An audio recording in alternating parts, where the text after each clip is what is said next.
नमस्कार, आप देख रहे हैं सी न्यूज़ भारत और मैं हूं आपके साथ आकांक्षा यादव। वक्त हो चुका है न्यूज़ बुलेटिन का और आज इस न्यूज़ बुलेटिन में हम जानेंगे कि अमरोहा में जुमे की नमाज को लेकर पुलिस की क्या रही तैयारियां, हापुड़ में किसने बांटे लोगों को मास्क और टीकमगढ़ में बंगाल हिंसा पर क्या बोली उमा भारती।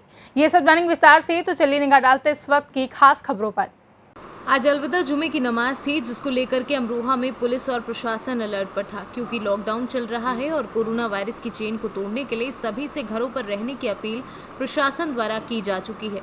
इसी का पालन कराने के लिए सुबह से प्रशासनिक और पुलिस अधिकारी सड़क पर थे।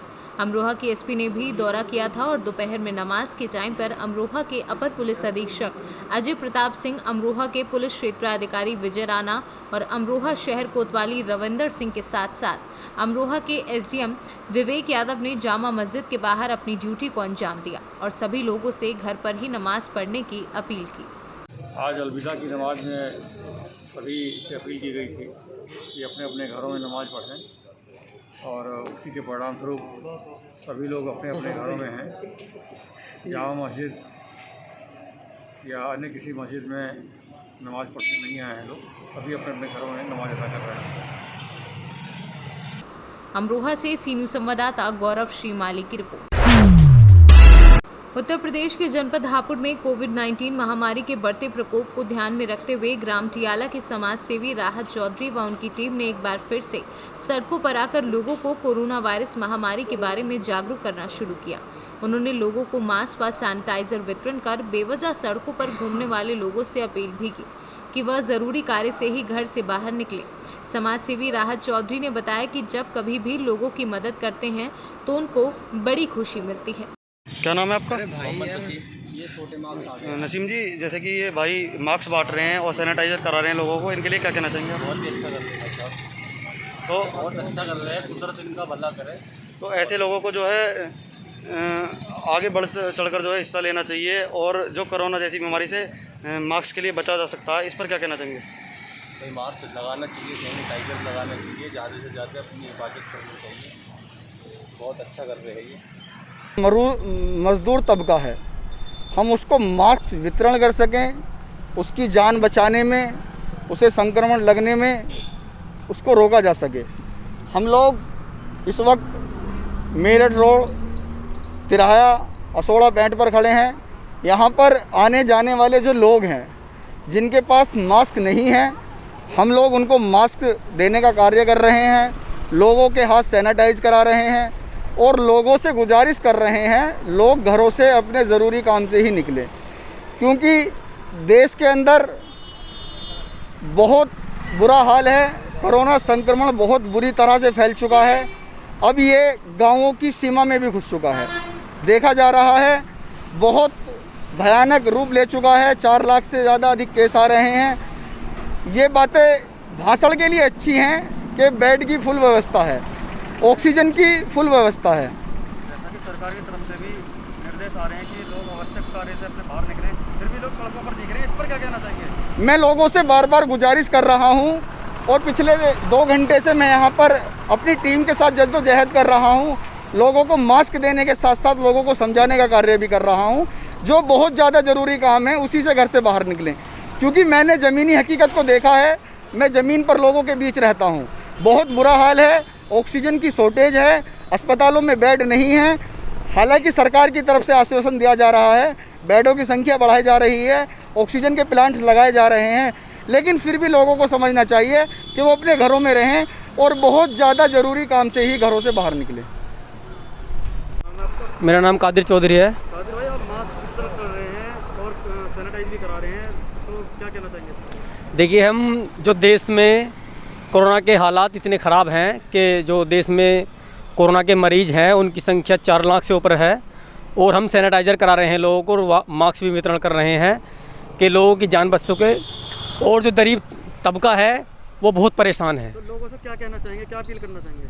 मैं लोगों से अपील करना चाहूँगा कि जो बहुत ज़रूरी काम है उनसे काम से ही बाहर निकलें और शासन और प्रशासन का ख्याल रखें। हापुड़ से सी न्यूज़ संवाददाता रुस्तम सिंह की रिपोर्ट। अलविदा जुमा नमाज को लेकर अधिकारियों ने मुस्लिम धर्मगुरुओं के साथ बैठक कर कोविड गाइडलाइन का पालन करने की अपील की। अलविदा की नमाज में कोविड नियमों का पालन किया जाए। मस्जिद में 5 लोग ही अलविदा जुमे की नमाज अदा करें। सब कुछ यहाँ पे आला अधिकारी आए थे, कुछ आपको दिशा निर्देश दिए, किस तरीके से दिशा निर्देश दिए गए हैं अलविदा की नमाज को लेकर?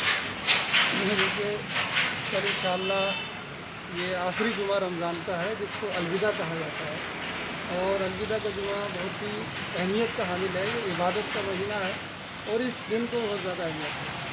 कल इंशाअल्लाह ईद उसकी अलविदा की नमाज़ अदा की जाएगी, लेकिन गाइडलाइन का जो सरकारी गाइडलाइन है उसका पालन करते हुए अधिकारियों ने शासन के आदेश के मुताबिक जो हमको बताया है, ख़बर दी है, इंशाअल्लाह उसका मुकम्मल तौर पर पालन करते हुए हमारी इस तमाम ही अहले इस्लाम से गुजारिश है कि वो उसके मुताबिक अमल करें और मस्जिदों के अंदर जो है वो नमाज का एहतमाम जितने लोगों के लिए कहा गया है उसके मुताबिक अमल करें, नमाज अदा करें और कोई भी किसी किस्म की खारिज मस्जिद किसी किस्म की भीड़ भाड़ से परहेज़ करें ताकि किसी अधिकारी को किसी किस्म का कहने का मौका ना मिले। यही हमारी सभी से गुजारिश है कि सभी हजरात जो है वो नमाज का एहतमाम करें और दुआ का भी एहतमाम करें, क्योंकि इस कोरोना वबा से आज पूरे मुल्क का बहुत बड़ा नुकसान हुआ है जिसको हम भुगत रहे हैं।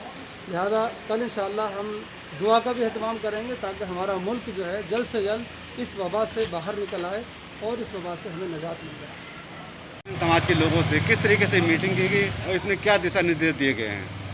जैसा आप सबको विदित है कि इबादत का त्यौहार चल रहा है और कल अलविदा का नमाज है, इसको दृष्टिगत रखते हुए कोविड-19 के नियमों का पालन करते हुए शासन की नीतियों का पालन कराते हुए मुस्लिम धर्म गुरुओं के हाफिज जी, मौलाना, काजी से सबको बुला करके इनसे अनुरोध किया गया कि आप मस्जिदों के माध्यम से, अपने माध्यम से जन जन तक ये बात पहुंच जाए कि लोग घर में ही इबादत करें, रोड पे ना आए और अधिक से अधिक 5 आदमी जा कर के मस्जिदों में नमाज पढ़ लें और लोग घर में ही रहें और वहीं इबादत करें।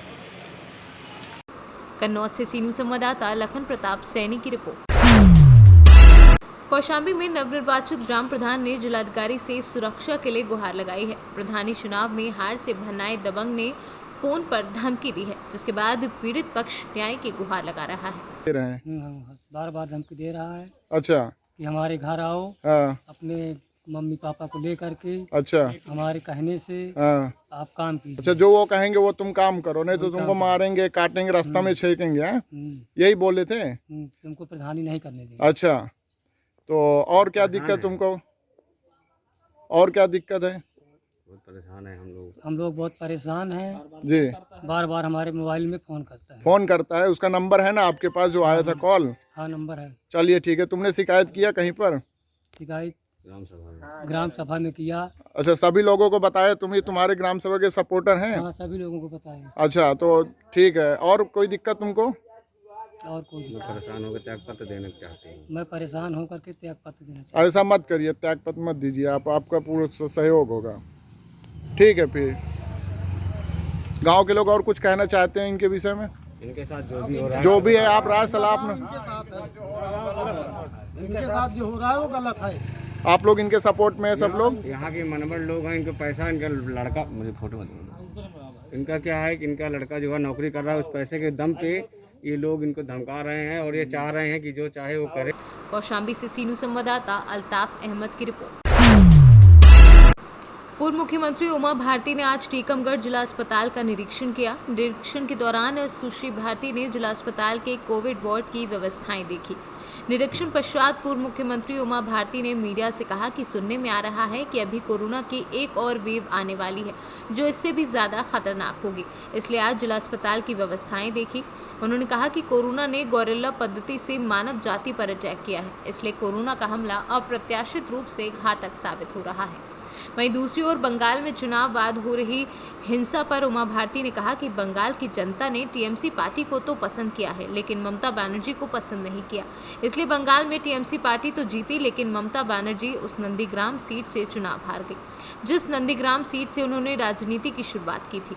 इसलिए ममता बनर्जी को खुद शपथ न लेकर किसी और को सीएम की शपथ दिलानी चाहिए थी। हारने के बाद भी ममता बनर्जी द्वारा सीएम की शपथ लेना शर्मनाक है। ऑक्सीजन की कमी आ रही है और उम्मीद अब आपसे है, सिर्फ सोशल मीडिया पर भी लगातार चल रहा है कि अब आप ही कुछ कर पाएंगे, तो यहाँ पे तकरीबन 100 सिलेंडर उपलब्ध लोगों को हो जाएंगे, तो होम हाउस जो लोग हैं उन्हें अस्पताल नहीं आना पड़ेगा और उनका घर पे ही इलाज हो सकता है। देखिए, यहाँ जहाँ से ऑक्सीजन के सिलेंडर आते हैं वहाँ के उत्तर प्रदेश के जो प्रभारी मंत्री हैं कानपुर क्षेत्र के सतीश महाना, कानपुर क्षेत्र में ही बुंदेलखंड आता है, कोरोना के प्रभारी हैं, उनसे मेरी बात हुई है और वो हमें कमी नहीं होने देंगे, ये तय हुआ है। और यहाँ के जिला प्रशासन को भी मैंने कहा है कि जैसे ही आपको लगे कि आपको कमी है तो आप तुरंत मुझे कॉल करिए। और मैं नहीं बताऊंगी कि मुझे कॉल आए हैं, क्योंकि मैं पब्लिसिटी के लिए काम नहीं करती, और मैंने तुरंत उनके निदान करने की चेष्टा की है। अभी कुछ दिनों से नहीं आए तो मैं समझ गई थी कि अब शायद सलूशन हो गया। रामनगर हॉस्पिटल को जो यहाँ से कॉन्टेक्ट किया गया था मरीजों को भेजने के लिए, वहाँ पर पर्याप्त व्यवस्थाएं नहीं है, क्या वहाँ पर और व्यवस्थाएं बनाई जाएंगी क्या? बिल्कुल बनाई जाएंगी, मध्य प्रदेश शासन का पूरा इरादा है। लेकिन जैसा कि मैंने आपको कहा, ये बात सबको समझनी पड़ेगी कि इस वायरस ने हमसे गुरिल्ला युद्ध किया है। गुरिल्ला युद्ध में अप्रत्याशित हमला होता है जिसमें सामने वाले को संभलने का मौका नहीं मिलता। सबसे बड़ी दिक्कत है कि उसके लिए रनिंग स्टाफ कहाँ से आवे। सबसे नज़दीक झांसी मेडिकल है, तो झांसी मेडिकल की अपनी हालत ये है कि ओवरलोडेड है। तो इसलिए श्री रामराजा हॉस्पिटल अस्पताल का उपयोग होगा, सदुपयोग होगा, बहुत जल्दी उसकी सारी व्यवस्थाएं दुरुस्त कर ली जाएंगी। मेरी खुद शिवराज जी से बात हुई। दीदी, लगातार पश्चिम बंगाल में हिंसाएं हो रही हैं, उस पर आप क्या कहेंगे? पश्चिम बंगाल आज के विषय का उसका कोई कनेक्शन नहीं है, लेकिन हिंसा बहुत निंदनीय है। और मुझे तो आश्चर्य है कि ममता बनर्जी जी ने शपथ ली, क्योंकि वो चुनाव हार चुके हैं। तो उनमें अगर नैतिक बल होता तो उनको अपनी ही पार्टी के किसी अन्य जीते हुए व्यक्ति को मुख्यमंत्री पद की शपथ दिलवानी चाहिए थी। क्योंकि वहाँ एक बात खुल गई है कि लोगों ने जो विश्वास जताया है वो टीएमसी में जताया है, ममता बनर्जी में नहीं। तभी तो ममता बनर्जी चुनाव हारी, और वहाँ से चुनाव हारी जहाँ से उनकी राजनीति शुरू हुई। उनकी तपस्या की जो भूमि थी संघर्ष की, जिसमें पूरा देश उनके साथ हो गया था, हम भी उनके साथ थे, उस समय उनका साथ दिया था, उनकी प्रशंसा की थी, उस जगह पर वो चुनाव हार गई। तो उन्होंने मुख्यमंत्री पद की शपथ ले ली, यही शर्मनाक है, ये लोकतंत्र के लिए उचित नहीं। टीकमगढ़ से सी न्यूज़ संवाददाता गिरीश कुमार खरे की रिपोर्ट। फिलहाल के लिए न्यूज़ बुलेटिन में बस इतना ही। देश और दुनिया की तमाम बड़ी खबरों के लिए देखते रहें सी न्यूज़ भारत।